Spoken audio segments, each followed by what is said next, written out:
तो आज हम नई क्लास स्टार्ट करते हैं। इसमें हम सबसे पहले जो देखेंगे वो है टोटल इंटरनल रिफ्लेक्शन।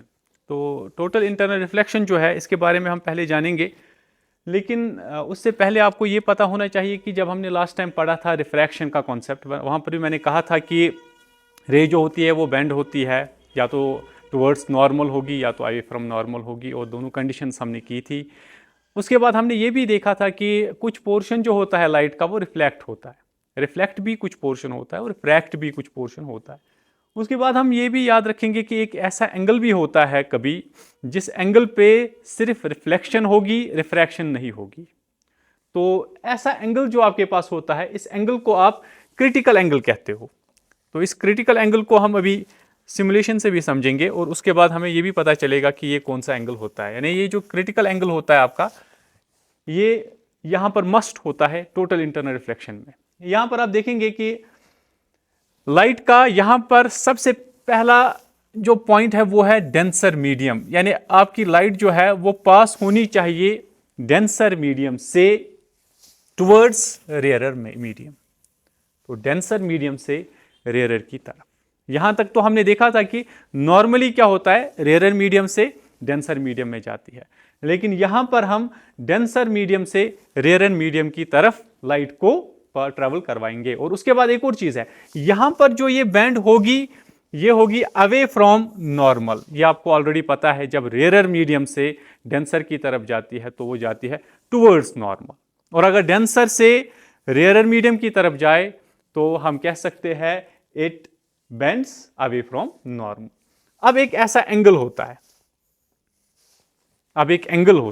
इस एंगल पे क्या होता है, इंसिडेंट रे जो होती है इसमें क्या होगा, इसमें रिफ्रैक्टेड रे जो होगी वो बराबर जाएगी जो बाउंड्री होती है, जिसको हमने इंटरफेस कहा था, उसी इंटरफेस के अलोंग चलेगी। यानी ऐसे मान लो ये हमारा यहां से वाटर है और ये मान लो एयर है। अब हमें पता है कि यहां से रे ऑफ लाइट आ रही है ऐसे, ये है इंसिडेंट रे, यहां से ये ऐसे जाएगी, और यहां पर हम कह सकते हैं ये एयर है यहां से, और ये जो एंगल आपका होगा यहां पर इस पोर्शन पर एंगल जो होगा यहां पर, ये जो एंगल यहां पर बनेगा this will be angle of incidence, और यहां पर जो एंगल होगा एंगल ऑफ रिफ्रैक्शन। अब हम एंगल को यहां पर कम या ज्यादा करेंगे, हम देखते हैं, या तो यहां की ओर हम खींचेंगे या तो रे को यहां की ओर खींचेंगे। देखते हैं कहां से क्या होता है। ये रे जो है ये यहां की ओर चलती रहेगी ऐसे, फाइनली यही रे जो है ये कोइंसाइड होगी इस बाउंड्री के साथ। यही बाउंड्री जो आपकी है ये बनेगी रिफ्रैक्टेड रे, और मेजर पोर्शन अब इस एंगल के बाद क्या होगा, अब यही रे ऊपर आएगी ऐसे। रे यही है, this is it is first phase. Second phase इसका होगा ये, जहां पर ये अलोंग दी बाउंड्री चलेगी, और थर्ड फेज इसी का होगा ये पूरा रिफ्लेक्ट। यहां पर रिफ्रैक्टेड रे आपको अब दिखेगी नहीं, वो कंप्लीटली रिफ्लेक्ट होगी। और ये जो रिफ्लेक्टेड रे है यहां पर हम कह सकते हैं कि ये एक ही मीडियम में हुई, यानी वाटर में ही, और इस प्रोसेस को हम टोटल इंटरनल रिफ्लेक्शन कहते हैं। लेकिन ये कब होगा, जब ये एंगल कौन सा होता है आपका, ये वाला एंगल जो होगा इसको आप क्रिटिकल एंगल कहते हो। ये जो क्रिटिकल एंगल है, अगर इससे ज्यादा आपने रखा, क्रिटिकल एंगल से ज्यादा एंगल को बढ़ाया आपने, तो फिर टोटल इंटरनल रिफ्लेक्शन होगी। So critical angle is must. ऐसा एंगल हमने ऑलरेडी यहां पर पढ़ा कि ऐसा एंगल जहां पर रिफ्रैक्टेड रे जो है वो बराबर कोइंसाइड हो जाती है बाउंड्री के साथ, इंटरफेस के साथ, इसी के अलोंग चलती है। और अगर ये आपने बढ़ा दिया, क्रिटिकल एंगल से ज्यादा आपने एंगल को रखा, तो फिर यही रे जो है ये रिफ्लेक्ट होगी इन स्टेट ऑफ रिफ्रैक्टिंग। अब ये रिफ्रैक्ट नहीं होगी। अब हम इसको सिमुलेशन से देखते हैं कैसे होता है ये। यहां पर हम देखते हैं सिमुलेशन में, ये है वाटर यहां से, ये वाला मीडियम, और ये है एयर। तो ये डेंसर मीडियम है, ऑप्टिकली डेंसर मीडियम है, ये ऑप्टिकली रेयरर मीडियम है। तो हमारे पास दो मीडिया है। अब हम यहां पर कह सकते हैं कि जो नॉर्मल कंडीशन होती है हमारी वो इस तरह से होती है, इज द कंडीशन। यहां पर जो है ये आपका एंगल ऑफ इंसिडेंस है, this one angle of refraction है ये, और ये जो रे है ये जा रही है अवे फ्रॉम नॉर्मल। ये कैसे पता चलता है ये अवे फ्रॉम नॉर्मल है? ये हमें इस तरह से पता चलता है क्योंकि अगर आप इसको यहां से प्रोड्यूस करते तो इसको यहां से जाना चाहिए था ऐसे, लेकिन रे जो है इससे दूर जा रही है तो हम कह सकते हैं it goes away from normal. तो यहां पर आप एक और चीज ये भी याद रख सकते हैं, अब हमने क्या करना है, हमें ये एंगल जो है ये हमें इंक्रीज करना है ऐसे, यहां से हम इसको रखेंगे। अब आप देखिए जो आपकी रिफ्रैक्टेड रे है ना ये वाली, दिस इज रिफ्रैक्टेड रे, ये आपकी मूव हो रही है टुवर्ड्स बाउंड्री। तो अब एक पॉइंट ऐसा भी आएगा जहां पर ये बिल्कुल बाउंड्री के साथ ही मिल जाएगी, कोइंसाइड होगी इसके साथ। अब ये जो एंगल है आपका इस वक्त, ये वाला एंगल दिस वन, ये आपका क्रिटिकल एंगल होगा, इसको हम थीटा सी कहेंगे यहां पर, क्रिटिकल एंगल। क्रिटिकल एंगल पे क्या हुआ, ये जो लाइन थी जो आपकी रिफ्रैक्टेड रे थी वो इसी लाइन के साथ कोइंसाइड हो गई, नहीं बाउंड्री के साथ। अब अगर आप इस एंगल को फर्दर बढ़ाते हैं, जितना बढ़ाओगे आप, तो इस एंगल को आप फर्दर बढ़ाओ, जितना बढ़ाते हो रिफ्लेक्शन देखने को मिलेगी। रिफ्रैक्शन कहीं पर नहीं है, खाली रिफ्लेक्शन है। और अगर आप इसको क्रिटिकल एंगल से कम करते हो तो रिफ्रैक्टेड रे आपको दिखेगी वापस। अगर आप इसको क्रिटिकल एंगल से ज्यादा करते हो तो खाली रिफ्लेक्शन दिखती है। और ये जो आपकी रे यहां पर है दिस इज रिफ्लेक्टेड रे, और ये जो फेनोमेना है this is total internal reflection. और ये जो टोटल इंटरनल रिफ्लेक्शन है ये आपको देखने को मिलता है मिराज में, कभी कभार आप इसको देखते हो ऑप्टिकल फाइबर जो होते हैं उनमें भी देखने को मिलता है, वहां पर भी टोटल इंटरनल रिफ्लेक्शन ही होती है। तो यहां सिमुलेशन के जरिए से भी हमने देखा किस तरह से टोटल इंटरनल रिफ्लेक्शन होती है। अब हम वापस आते हैं यहां पर, एक चीज हम यहां पर याद रखेंगे कि ये जो इंसिडेंट एंगल होता है आपका ये ग्रेटर होता है हमेशा क्रिटिकल एंगल से, टोटल इंटरनल रिफ्लेक्शन के टाइम पर। इंसिडेंट एंगल है angle of incidence, it is always greater than critical angle. अगर ये क्रिटिकल एंगल से ज्यादा है तब जाके आप कह सकते हो कि टोटल इंटरनल रिफ्लेक्शन होगी। अगर ये इससे कम है तो फिर उसके बाद रिफ्रैक्शन होती है, तो हम कहेंगे रिफ्लेक्ट होगा ये फिर inside the denser medium, denser medium में ही ये रिफ्लेक्ट होगा, रिफ्रैक्टिंग के बजाय, यानी हम कह सकते हैं रिफ्रैक्टिंग तो नहीं होगी। और इसी फिनोमेना को आप यहां पर टोटल इंटरनल रिफ्लेक्शन के नाम से जानते हो। और ये टोटल इंटरनल रिफ्लेक्शन का कॉन्सेप्ट जो है ये कहीं कहीं पर यूज होगा आपको, और एग्जांपल इसकी मिराज में होती है। यहां पर भी आप देख सकते हो इस डायग्राम के जरिए से भी, यहां पर भी आपका ये इंसिडेंट रे है, यहां पर आपकी रिफ्रैक्टेड रे है, रिफ्लेक्टेड रे है, और यहां पर आप देख सकते हो ये क्रिटिकल एंगल है, और यहां पर बराबर ऐसे ही टोटल इंटरनल रिफ्लेक्शन का फिनोमेना। और ये रे जो है ये बराबर इसी बाउंड्री पर चलेगी, लेकिन जब क्रिटिकल एंगल होगा उस वक्त। और यहां से भी सेम ऐसा ही चलता है। इसी तरह से एक और कॉन्सेप्ट यहां पर जिसको आप कहते हो रिफ्रैक्शन थ्रू ग्लास स्लैब, तो ये भी आपका एक इंपॉर्टेंट क्वेश्चन है, अक्सर पूछा जाता है एग्जाम्स में, ग्लास स्लैब के जरिए से कैसे रिफ्रैक्शन होती है। और ग्लास स्लैब जो है ये हमें ऑलरेडी पता है कि ग्लास स्लैब जो है ये एक थिक ग्लास की बनी हुई एक रेक्टेंगुलर शेप्ड होती है। और यहां पर हम कह सकते हैं कि इसमें आपके इंसिडेंट रे भी होती है, यहां पर रिफ्रैक्टेड रे भी होती है, और इमर्जेंट रे भी होती है। दिस इज इमर्जेंट रे, ये जो थर्ड वन आप देख रहे हो यहां पर इसको लिखा भी है इमर्जेंट रे इट इज। लेकिन यहां पर आप एक चीज याद रखोगे कि इस रे को जाना चाहिए था यहां से ऐसे, ये एक्सटेंडेड इंसिडेंट रे है, जाना तो ऐसे चाहिए था, लेकिन ये गई है यहां से ऐसे। तो इन दो के बीच में एक डिस्टेंस बन गई ना यहां पर, इस प्रोसेस को हम लेटरल शिफ्ट कहते हैं। और ये जो डिस्टेंस इनके बीच में है, इस डिस्टेंस को आप यहां पर लेटरल डिस्प्लेसमेंट कहते हो, दिस लेटरल डिस्प्लेसमेंट। तो लेटरल डिस्प्लेसमेंट जो है ये एक इंपॉर्टेंट डेफिनेशन है यहां पर, इसको हम डिफाइन भी अभी करेंगे। इंपॉर्टेंट डेफिनेशन है, पूछा भी जाता है एग्जाम्स में कभी, लेटरल डिस्प्लेसमेंट क्या चीज होती है। और यहां पर आप देख सकते हो this is angle of refraction, this is angle of incidence, और ये एंगल ऑफ रिफ्रैक्शन है, एंगल ऑफ इमर्जेंस ये। और यहां पर देखो एंगल ऑफ इमर्जेंस 30 है, एंगल ऑफ इंसिडेंस कितना है 30, तो दोनों 30 है, So it means angle of incidence is always equal to angle of emergence. तो इससे हमें यह भी पता चलेगा, ये जो इंसिडेंट रे है this and emergent ray this, ये दोनों आपस में पैरेलल होते हैं. These rays are parallel. और ये भी याद रखो कि पैरेलल तो है, लेकिन एक चीज याद रखनी है कि जो रे सीधी चलनी चाहिए थी वो थोड़ी सी डिस्प्लेस हुई है, पीछे की तरफ गई है. तो मतलब इन दोनों में एक डिस्टेंस क्रिएट हुई है, तो ये लेटरली डिस्प्लेस्ड है.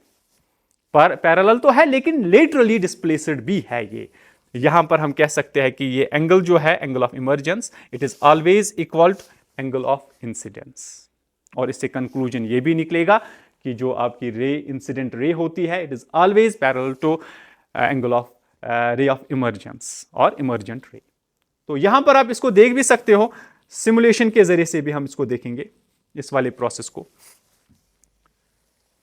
तो यहां पर आप देख सकते हो ये है ग्लास स्लैब, ये वाली ग्लास स्लैब है ये, और यहां से ये जो है ये इंसिडेंट रे है दिस, ये एंगल ऑफ इंसिडेंस है दिस वन.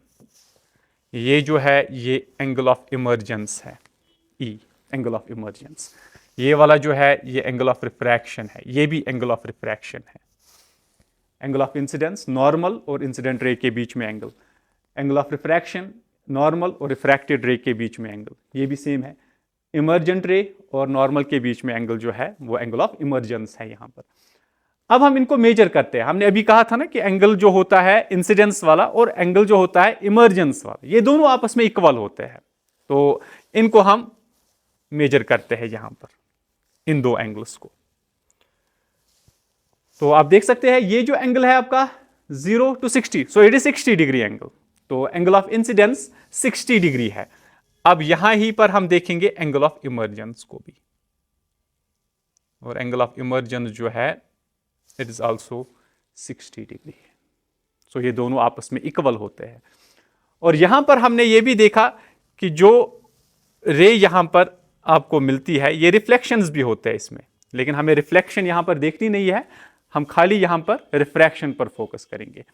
अब इस रे को जाना कहां से था, अब हम इसको थोड़ा सा प्रोड्यूस करके देखेंगे. इस रे को असल में जाना ऐसे था, लेकिन ये थोड़ा सा इसको शिफ्ट हुआ है, लेटरल शिफ्ट हुआ है, साइड वाइज शिफ्ट हुआ है. अब ये जो डिस्टेंस इन दोनों के बीच में है, एक्सटेंडेड इंसिडेंट रे और इमर्जेंट के रे के बीच में जो डिस्टेंस होती है, इस डिस्टेंस को आप लेटरल डिस्प्लेसमेंट कहते हो. ये जो लेटरल डिस्प्लेसमेंट होती है ये असल में यही डिस्टेंस होती है, और इस प्रोसेस को हम लेटरल शिफ्ट कहते हैं. तो ये लेटरल शिफ्ट होता है. तो यहां पर आपका जो लेटरल शिफ्ट का प्रोसेस है ये भी आप देख सकते हो. उसके बाद हम इस पे वापस आते हैं अपने टॉपिक पे. यहां से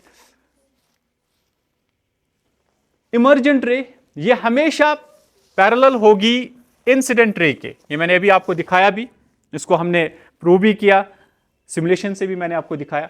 लेकिन ये लेटरली डिस्प्लेस्ड होगी, और मैंने आपको समझाया कि लेटरली डिस्प्लेस्ड कौन सी रे होती है, लेटरल डिस्प्लेसमेंट किस चीज को कहते हैं, और उसके बाद ये डिस्टेंस कौन सी होती है. और हमने ऑलरेडी देखा था कि इस तरह से जब भी रे चलती है एक सरफेस से दूसरे सरफेस में, फिर यहाँ से एक और, अब यहाँ से जो ये डिस्प्लेसमेंट बन गई, इस डिस्प्लेसमेंट को आप कहते हो, और इस प्रोसेस को, ये शिफ्ट होना, इस प्रोसेस को आप लेटरल शिफ्ट कहते हो. इसी तरह से हम एक और चीज़ भी यहाँ पर देखते हैं जो कि इससे जुड़ा हुआ एक इंपॉर्टेंट प्रोसेस है. Lateral shift it is perpendicular distance between incident and emergent rays. लेकिन इंसिडेंट रे वो वाली जो आप एक्सटेंड करोगे, extended incident ray and the emergent ray. लेकिन जब इंसिडेंट रे को आप ओब्लिकली रिफ्रैक्टिंग स्लैब पे होगी तब जाके ये हो सकता है. यानी ओब्लिकली मतलब क्या होता है, ऐसे making some angle, this is oblique. दूसरा होता है आप ऐसे रखोगे, इस वक्त कोई भी रिफ्रैक्शन पॉसिबल नहीं होती है, तो ये 0 डिग्री एंगल बनाएगा नॉर्मल के साथ. तो इस वक्त रिफ्रैक्शन पॉसिबल नहीं होती है, it is not oblique. Oblique आप ऐसे रखते हो जब 90 डिग्री से या कम एंगल होगा या 90 डिग्री से ज्यादा एंगल आपका होगा तो उस पे आप इसको रख देते हो। तो यहां पर यही लिखा हुआ है कि जब इंसिडेंट रे ओब्लिक होगी ग्लास स्लैब पे, रिफ्रैक्टिंग सरफेस पे, यानी जो आपका इंटरफेस होगा उस पे। एक और चीज, लेटरल शिफ्ट किस पे डिपेंडेंट होता है? लेटरल शिफ्ट जो होता है it is directly proportional to thickness. जितना गिलास थिक होगा उतनी ही ज्यादा लेटरल डिस्प्लेसमेंट होगी, डिस्टेंस ज्यादा होगी। तो थिकनेस जो होती है उसके हिसाब से देखो, जितना ज्यादा थिक है या तो कम थिक है। अगर ज्यादा थिकनेस है तो हम कह सकते हैं जो इनकी डिस्टेंस थी आपस में मान लो 5 सेंटीमीटर होगी। अब अगर ये थिकनेस कम है तो जो डिस्टेंस आपस में इनकी है वो मान लो 4 ही सेंटीमीटर है। तो सिंपल सी बात है, lateral shift is directly proportional to thickness. जितनी ज्यादा थिकनेस उतनी ही ज्यादा लेटरल डिस्प्लेसमेंट, जितनी कम थिकनेस उतनी ही कम लेटरल डिस्प्लेसमेंट। तो दोनों केसेस में हम ये कह सकते हैं। और दूसरा आपका ये भी होता है कि ये डायरेक्टली प्रोपोर्शनल आपका होता है इंसिडेंट एंगल के भी। जितना इंसिडेंट एंगल ज्यादा होगा उतना ही लेटरल शिफ्ट भी ज्यादा होगा। यानी इंसिडेंट एंगल मान लो 40 है, इंसिडेंट एंगल मान लो आप 40 है, यहां पर 40 डिग्री एंगल या तो 60 मानेंगे। अब दो एंगल्स हमने लिए। 40 डिग्री एंगल पे क्या होगा, इस पे लेटरल डिस्प्लेसमेंट मान लो 4 सेंटीमीटर है। अब 60 डिग्री एंगल आपने रखा तो अब 6 सेंटीमीटर डिफरेंस है। जितना एंगल बढ़ेगा उतनी ही लेटरल डिस्प्लेसमेंट भी ज्यादा होगी, जितना एंगल कम होगा उतनी लेटरल डिस्प्लेसमेंट भी कम होगी। एक लास्ट चीज, इमर्जेंट रे जो है वो पैरेलल क्यों होती है इंसिडेंट रे के? ये हमने ऑलरेडी देखा। जो एक्सटेंट ऑफ बेंडिंग होता है जिसको आप रिफ्रैक्टिव इंडेक्स कहते हो, रिफ्रैक्टिव इंडेक्स दोनों केसेस में इक्वल एंड अपोजिट होगा। यानी यहां पर आप देख लो, ये ऐसे है, ग्लास स्लैब है, तो ग्लास स्लैब में क्या होगा, दिस ऐसे ये। अब यहां पर स्पीड है लाइट की, यहां पर भी स्पीड है, और यहां से वापस निकलने के टाइम भी स्पीड है। यहां पर जो स्पीड होगी मान लो v1 है, ये v2 है, ये भी v1 ही होगी because it is also air. तो यहां पर भी एयर है, यहां पर भी एयर है, स्पीड सेम होगी, लेकिन इसमें डिफरेंट है। अब अगर हम निकालेंगे रिफ्रैक्टिव इंडेक्स तो इसका रिफ्रैक्टिव इंडेक्स होगा v2 divided by v1 case first में। अब अगर आप इसका निकालते हो it will be v1 divided by v2 second case में। तो हम कह सकते हैं कि यहां पर जो रिफ्रैक्टिव इंडेक्स होगा वैल्यू इसका, और यहां पर जो रिफ्रैक्टिव इंडेक्स का वैल्यू होगा ये हमेशा इक्वल एंड अपोजिट होगा, आपस में इक्वल एंड अपोजिट होगा। तो अगर ये इक्वल एंड अपोजिट है तो हम कह सकते हैं कि यहां पर भी उतनी ही बेंडिंग होगी जितनी बेंडिंग यहां पर होगी। यानी extent of bending is same, दोनों केसेस में एक्सटेंट ऑफ बेंडिंग सेम होगा। यहां पर भी उतनी ही बेंडिंग होगी, यहां पर भी उतनी ही बेंडिंग होगी। जब बेंडिंग सेम है तो ये रे और ये रे जो है आपस में, यानी इंसिडेंट रे एंड इमर्जेंट रे, ये दोनों रेज आपस में पैरेलल होते हैं। तो ये हमारा जो क्लास था इसमें हमने सिर्फ डिस्कस किया जो एंगल ऑफ इमर्जेंस होता है इस पे, और साथ में ग्लास स्लैब जो है इसमें किस तरह से रिफ्रैक्शन होती है, और साथ में टोटल इंटरनल रिफ्लेक्शन जो है इसका कॉन्सेप्ट। तो नेक्स्ट क्लास जो होगी उसमें हम लेंसेज को डिस्कस करेंगे। Thank you very much.